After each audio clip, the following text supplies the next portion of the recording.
सांप कभी किसी खजाने पे कुंडली मार के नहीं बैठता, या बैठती सांपिन जो भी है। या तो सांप फर्जी है या फिर आदमी फर्जी है, ऐसा भी उनका कमेंट मुझे याद आ रहा है। ये खराब नौबत है। डॉक्टर को एक समय भगवान का रूप कहा जाता था, अब शायद वो भाषा खत्म हो गई है। लेकिन ये जो हुआ है, ये तो जितने संगठित जुर्म की तरह सरकार को लूट लेने का काम हुआ है, तो ये गजब का है। ये नमस्कार, मैं हूं तृप्ति सोनी। आज हम आपको बताएंगे छत्तीसगढ़ के उस घोटाले की पूरी कहानी जिसमें मौत के कारण को ही बदल दिया गया, सिर्फ सरकारी पैसा हड़पने के लिए। पहले ये समझना जरूरी है कि ये मुआवजा है क्या। छत्तीसगढ़ में अगर किसी की मौत सांप के काटने से होती है तो सरकार पीड़ित परिवार को राजस्व पुस्तक परिपत्र यानी आरबीसी 6-4 के तहत आर्थिक सहायता देती है। ये राशि 4 लाख रुपए तक होती है। ये योजना उन गरीब ग्रामीण और आदिवासी परिवारों के लिए बनी थी जो खेतों जंगलों में काम करते हैं और जहां सांप का खतरा सबसे ज्यादा होता है। यानी नीयत बिल्कुल सही थी, लेकिन इसी नीयत का फायदा उठाया गया। मामला खुला विधानसभा के फ्लोर से। बेलतरा विधायक सुशांत शुक्ला ने ध्यानाकर्षण के जरिए सवाल उठाया, बिलासपुर में सर्पदंश से मौतों का आंकड़ा इतना ज्यादा क्यों है? आंकड़ा देखिए। जशपुर, जो छत्तीसगढ़ में सर्पदंश के लिए सबसे संवेदनशील जिला माना जाता है, वहां 3 साल में 96 मौतें दर्ज हुई और अकेले बिलासपुर में 431 मौतों का दावा किया गया। जशपुर जिले में ही 96 मौतें हैं और वहां पर करीब 4 करोड़ 4.25 करोड़ के आसपास का मुआवजा भुगतान किया गया। लेकिन बिलासपुर, जिसे हम शहरी अर्ध शहरी क्षेत्रों में बांट सकते हैं, ज्यादातर एरिया ऐसे हैं कि या तो इंडस्ट्रियल एरिया है, सब अर्बन एरिया है या शहर है, ग्रामीण इलाके बहुत कम है। कोटा को छोड़ दे तो कोई आदिवासियों वाला इलाका भी नहीं है। सीपत का थोड़ा सा हिस्सा है, सीपत बेलतरा का। 431 मौतें, मतलब करीब करीब आप समझिए कि दूसरे जिलों से 10 गुना अधिक मौतें। अच्छा। और जशपुर से तो 5 गुना अधिक मौतें। तो इन मौतों को लेकर के उन्होंने सवाल किया कि इसमें बड़ा फर्जीवाड़ा हो रहा है। तो मंत्री टंकराम वर्मा ने विधानसभा में फिर जवाब दिया था कि हम इसकी जांच कराएंगे। और डॉक्टर रमन सिंह जो स्पीकर थे, उन्होंने सदन में भी कहा कि वाकई ये बहुत बड़ा घोटाला है, या तो सांप फर्जी है या फिर आदमी फर्जी है, ऐसा भी उनका कमेंट मुझे याद आ रहा है। ऐसा उन्होंने कहा था। तो वहां से शुरू हुआ मामला। ये 14 महीने के बाद अब ये जाकर के गिरफ्तारियों का सिलसिला शुरू हुआ है। अच्छा। डॉक्टर से जुड़ा हुआ हर कागजात जो है वो कानूनी दस्तावेज होता है।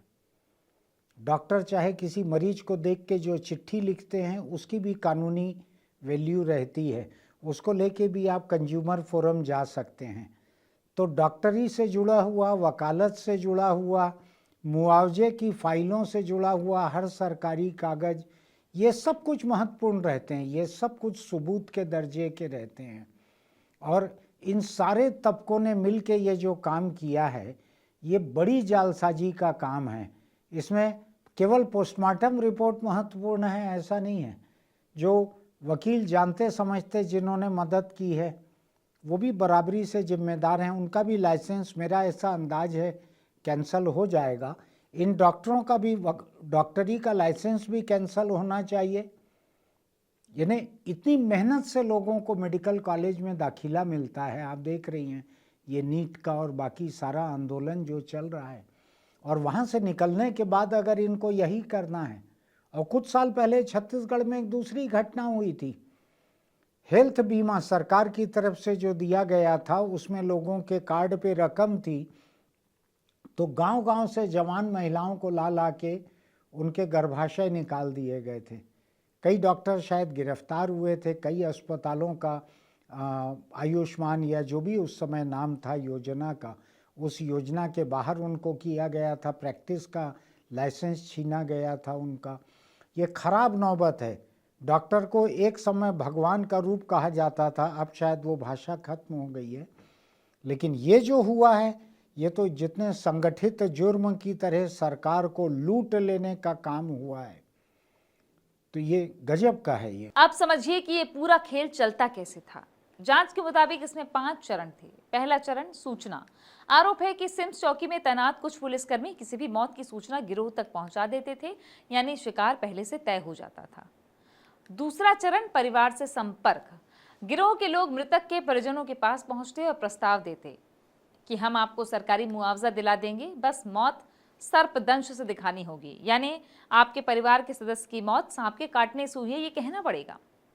तीसरा चरण, कागज का खेल।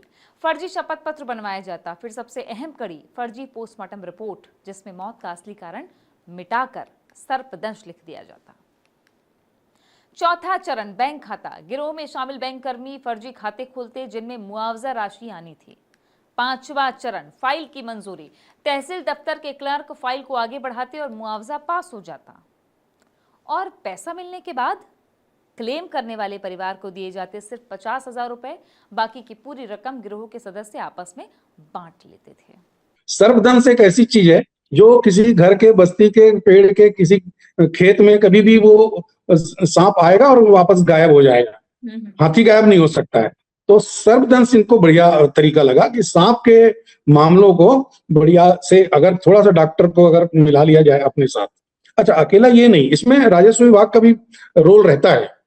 तो राजस्व विभाग को काउंटर ट्रेस करना चाहिए कि जो सर्पदंश की बात कही जा रही है वो सही है या नहीं है। परीक्षण उसको करना चाहिए। गांव में पटवारी होते हैं, कोटवार होते हैं, उनके जरिए ये पता लगाना चाहिए वास्तव में ये घटना सर्पदंश की थी या नहीं थी। मगर जब पोस्टमार्टम रिपोर्ट ही सर्पदंश बता रहा है तो उन लोगों ने इग्नोर किया और ये काम बाबुओं के लेवल पे होता रहा और आंख मूंद कर तहसीलदार और एसडीएम, तहसीलदार रिपोर्ट बनाते रहे और एसडीएम उसको अप्रूव करते रहे। उसके बाद कलेक्टेड जाता रहा और 4 लाख रुपए का चेक तैयार हो जाता था। देखिए, सरकार के पैसे को किस किस तरह से लूटा जा सकता है, इसमें जालसाज भी लगे रहते हैं, आम जनता भी लगे रहती है जिसने इसके पहले कोई जुर्म नहीं किया है।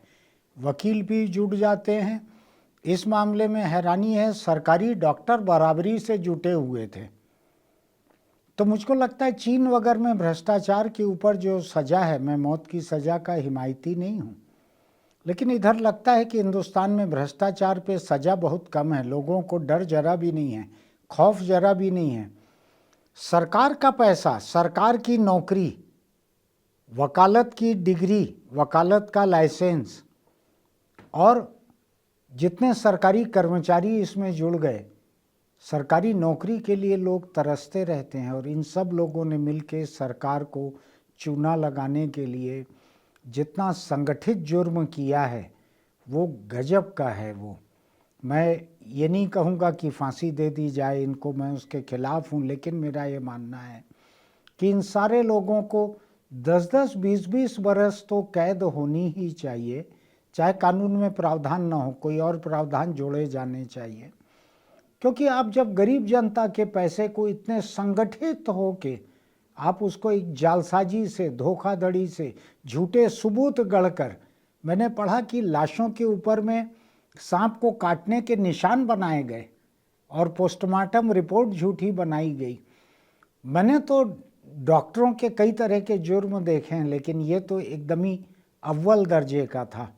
इसमें लंबी कैद इन सब लोगों को होनी चाहिए। अब सबसे विचलित करने वाली बात, जांच में सामने आया कि किन किन तरह की मौतों को सर्पदंश का नाम दिया गया। जहर सेवन से हुई मौत, हार्ट अटैक, कैंसर जैसी बीमारी से हुई मौत, प्राकृतिक मौत और आत्महत्या जिसमें एक व्यक्ति ने फांसी लगाई थी, उसे भी कागजों में सर्पदंश दिखा दिया गया।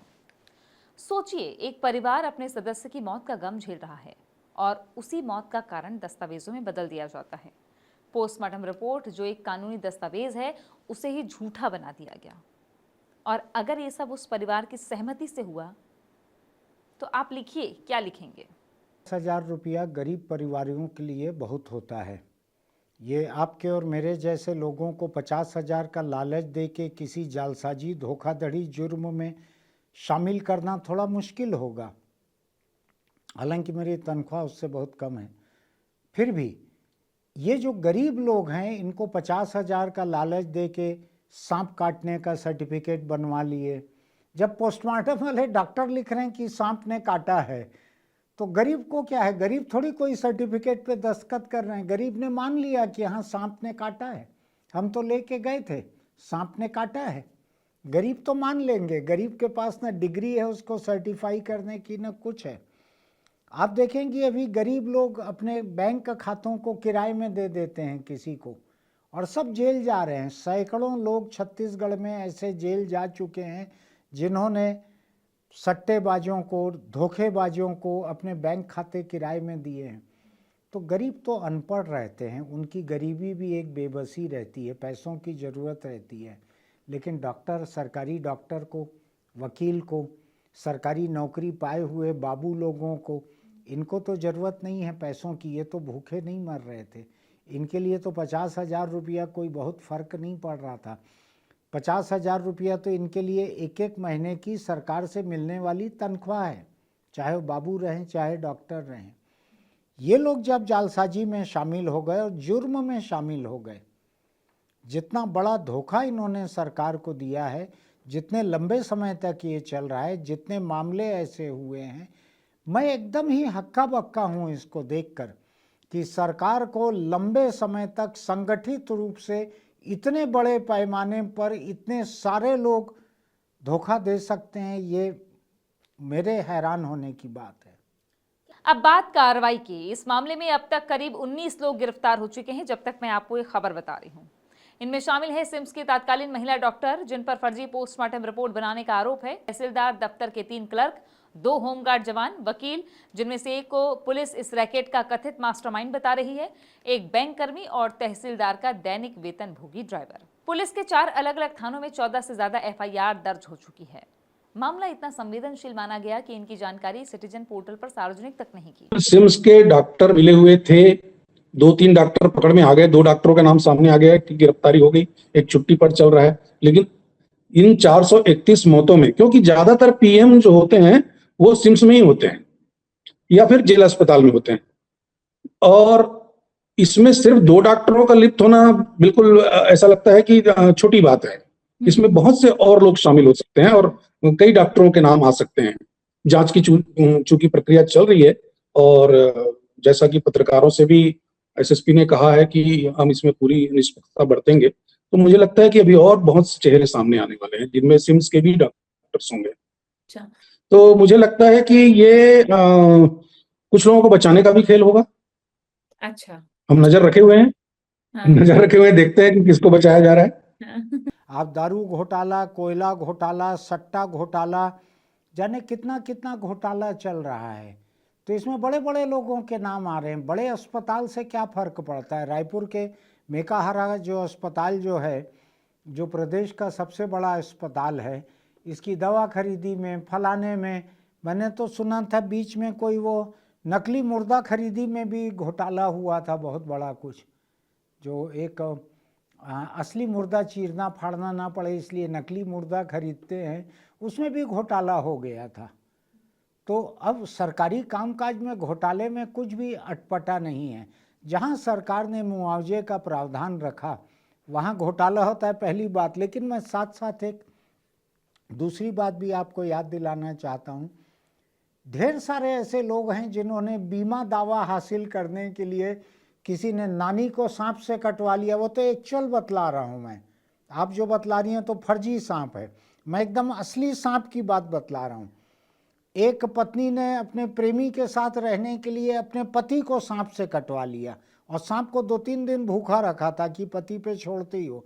तब इंसान जब इस दर्जे का काम कर रहे हैं, सरकार के भीतर के कर रहे हैं, सरकार का बाहर का कर रहे हैं, बीमा कंपनी को चूना लगाने को कर रहे हैं, पति की संपत्ति को लूटने के लिए कर रहे हैं, प्रेमी के साथ जीने के लिए कोई महिला कर रही है, तो अब ये इंसानों से कोई हैरानी मुझको नहीं होती है, बस यही है। फिलहाल एक FIR में लगभग 64 लाख रुपए के फर्जीवाड़े की बात सामने आई है, जबकि पूरे घोटाले का दायरा 17 करोड़ 24 लाख रुपए तक आंका जा रहा है।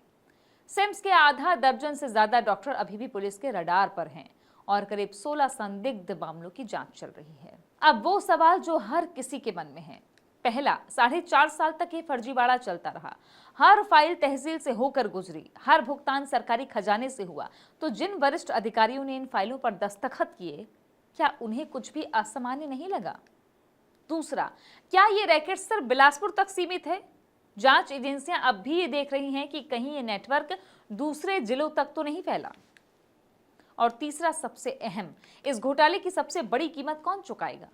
वो गरीब और आदिवासी परिवार जिनके यहां सचमुच सर्पदंश से मौत होती है। अब हर सच्चे क्लेम पर भी शक की नजर रहेगी, हर फाइल पर अतिरिक्त जांच बैठेगी, यानी जिनके लिए योजना बनी थी नुकसान उन्हीं का हुआ। अभी तो ये नहीं आया है कि पुलिस भी इसमें मिली हुई थी और मामला खूब बड़ा हो चुका है।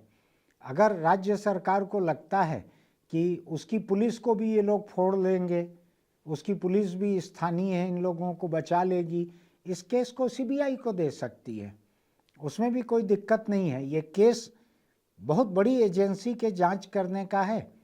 हालांकि मैं ये नहीं कहता कि थाना सक्षम नहीं रहता इस जांच के लिए, लेकिन बहुत बड़ा केस है ये, और इसको एक मिसाल बनना चाहिए बाकी लोगों के सामने कि सरकारी अधिकारी, डॉक्टर, वकील, ये लोग भी किस तरह से लंबी कैद भुगत सकते हैं। तो मेरे दिमाग में एक सुझाव आया कि आप इसका डिजिटल सत्यापन होना चाहिए। डिजिटल सत्यापन ऐसा कि आप जब कोई मामला संदिग्ध मौत का लगता है तो जैसे वीडियोग्राफी कराते हैं ना दूसरे पोस्टमार्टम में, दूसरे अगर कोई भी डाउटफुल अगर डेथ होती है तो इसमें भी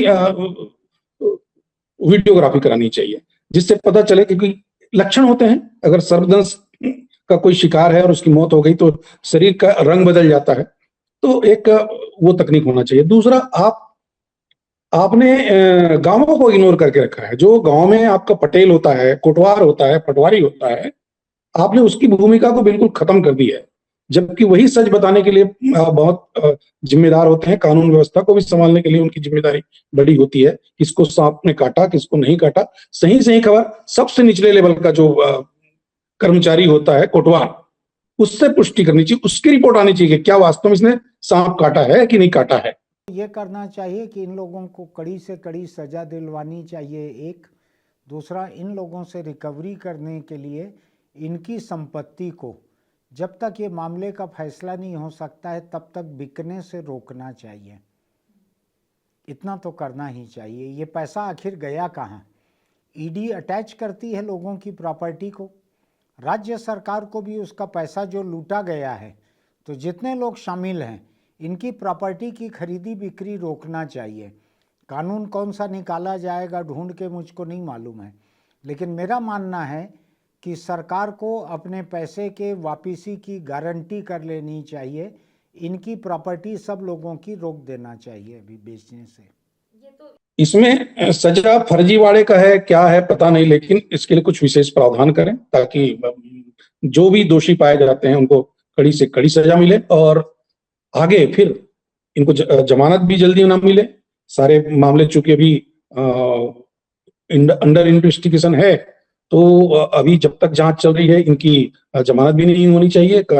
पुलिस को ऐसा मजबूत पक्ष कोर्ट में रखना चाहिए और सजा भी दिलाने के लिए सुनिश्चित करना चाहिए, तब जाकर के ये सब स्कैम रुकेगा।